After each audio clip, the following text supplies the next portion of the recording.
Chapman, if you can put up Nikos' introductory slide, the pandemic, the pandemos, and art, Professor Nikos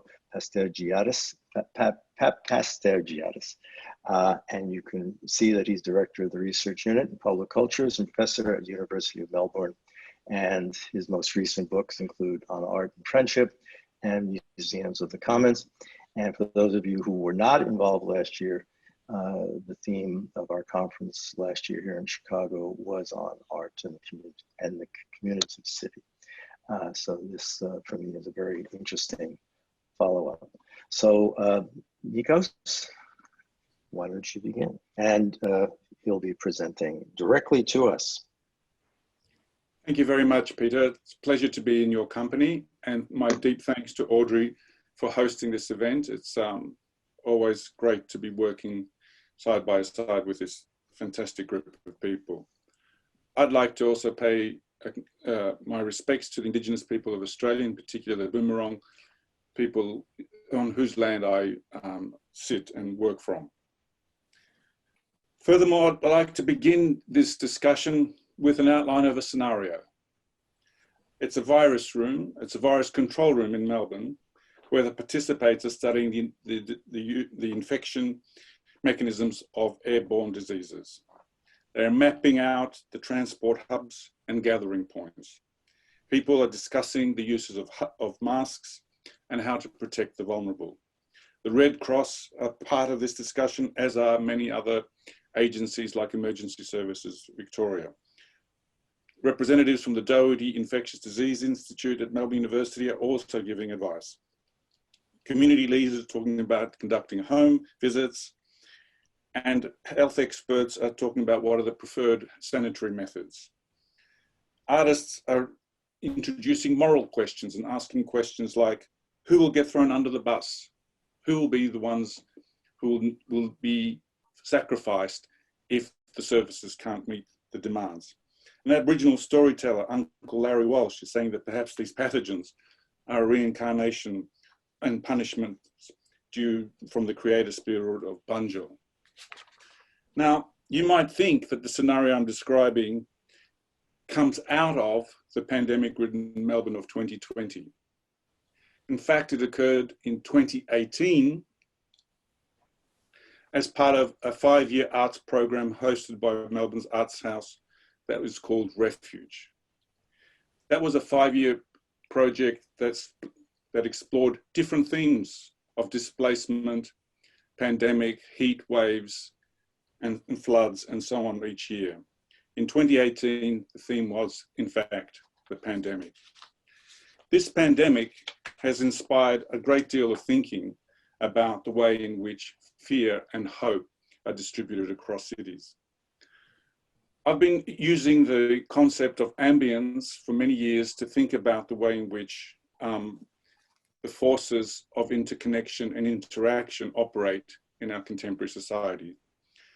The program of activities under the heading of Refuge also rethought the way in which communication is at its most effective in these scenarios. The traditional stance of emergency services activities is that a man, and it's usually a man, who's usually wearing a helmet and usually has a loudspeaker, stands and shouts out instructions. And that metaphor is illustrative of this top-down, I'm the expert, you have to follow the instructions scenario. Now, emergency services personnel increasingly recognize that that technique and that system of communication is ineffective and counterproductive and has many distortion effects in it. They recognize in complex cultural societies, in multicultural societies, in societies that are stratified by different race, sexuality, and gender, and also class divisions, that the way in which authority figures are received is various and incomplete and sometimes counterproductive. The emphasis has therefore shifted from a vertical model of communication to horizontal structures of communication, ways in which we can communicate across and within and develop and not just adopt the action plans devised from above. Develop action plans for resilience and survival and endurance within communities when the state services are inadequate or incomplete in situations of a pandemic. So in that context, ambience, thinking about how decentered, polyvocal, non-specified way in which communication operates is an important concept for rethinking the scenarios in which we are increasingly facing.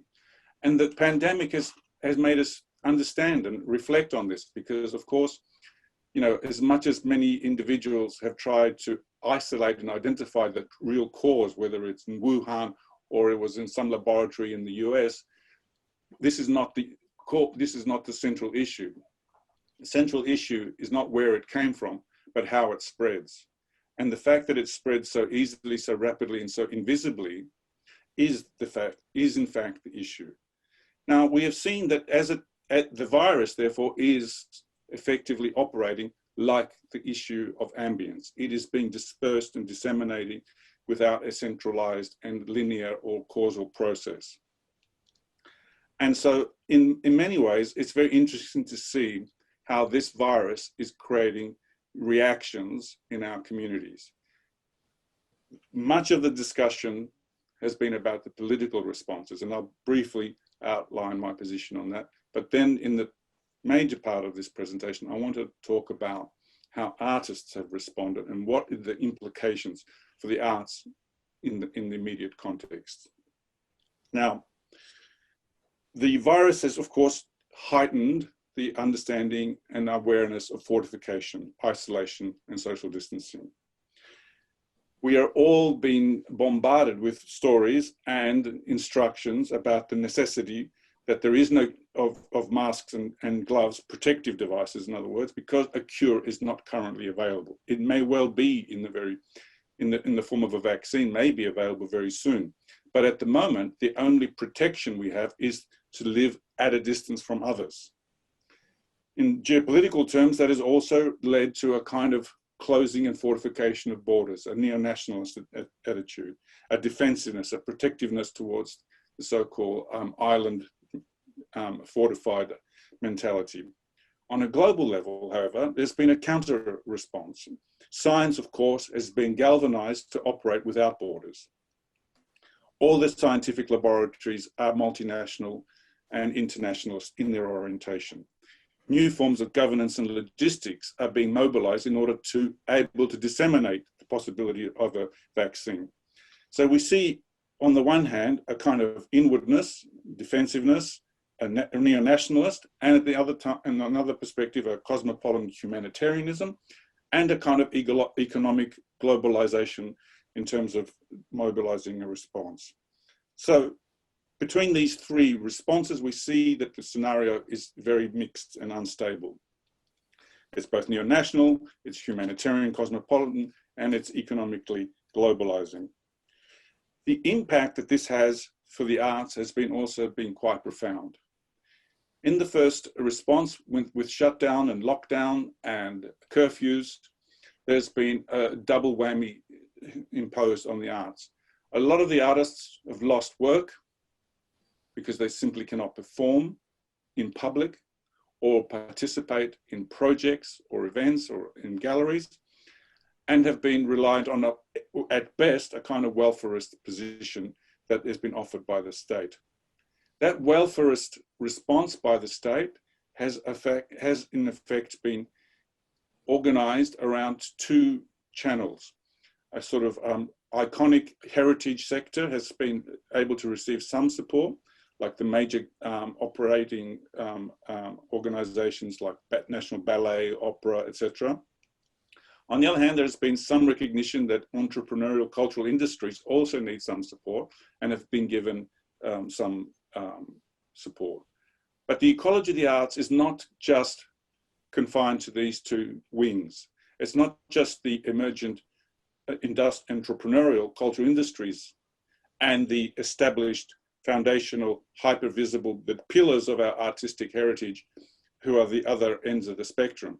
In between, and perhaps the most dynamic and most substantive part of the art sector, has been the emergent, the critical, and the not so visible, but utterly essential in terms of driving innovation and critical behavior. This part of the community normally self-subsidizes through other works in hospitality. which of course, as you will all know, was the other part of the sector that was most hard hit by the shutdown and lockdown and curfews. So we see that the arts have been caught in a pincer movement, where the real driving force of the arts and innovation has been, in effect, made less visible and less viable as a consequence of the virus. Another important feature of the responses to the virus has been the way in which we have moved to online platforms like this. Zoom platforms, transnational exchanges, new globalized communication systems, which have been rerouting all sorts of national regulations, sometimes, not always, as we know in this context as well. And this, of course, has been one of the great sources of our comfort and stimulation and pleasures and enlightenment. The number of people that I know who said, wow, the opportunity to be part of transnational conferences now and not have to have jet lag, as we often always do if you're traveling to a conference from Australia, has been a real boom. I personally would prepare to endure the jet lag because of the sociality and the intellectual vibrancy that comes from meeting people face to face. But we also have noticed another feature, how the virus has impacted on the sector. The digitization move that has occurred in museums has been very profound. On the one hand, it has reoriented the way in which museums think of themselves in relationship to the world. Museums often provide narratives of their place for the world, and they also often provide orienting devices for people in that place for the rest of the world. So it provides a sort of centripetal and a centrifugal kind of orientation. But with the digitization, we have seen both a way in which the museums have started to sort of rethink the local in order to sort of, you know, really cultivate and capture their own local narratives, but also provide new apertures, and I use that word very forcefully, for mobilizing access and providing interaction on these surfaces. So in effect, the impact of the virus has been very ambivalent.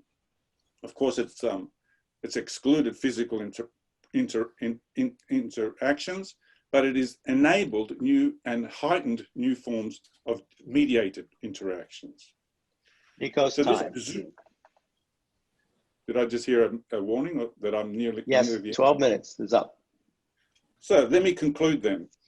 What I wanted to say is that artists have responded by both creating scenarios which are both sentimentally heightening our connection to other peoples, like interactions that produce more conviviality, but also heightening our anxieties and fears that have come from the panic that have. So they've attended to that affective domain. But most importantly, I think it is questioned one of the most interesting genres to emerge in the last 10 or 20 years, which is socially engaged art, which involved heightening the experience of conviviality and sociality and hospitality in societies that was seeking to produce greater forms of skin-to-skin interaction, people-to-people collaboration, collective action. Of course, we know in museums, the first policy every child learns is don't touch. In public, today, we have all been told to keep our distance. Question is now, how will art reconfigure itself to enhance conviviality and hospitality in the age of Zoom? Thank you. Thank you, Nikos.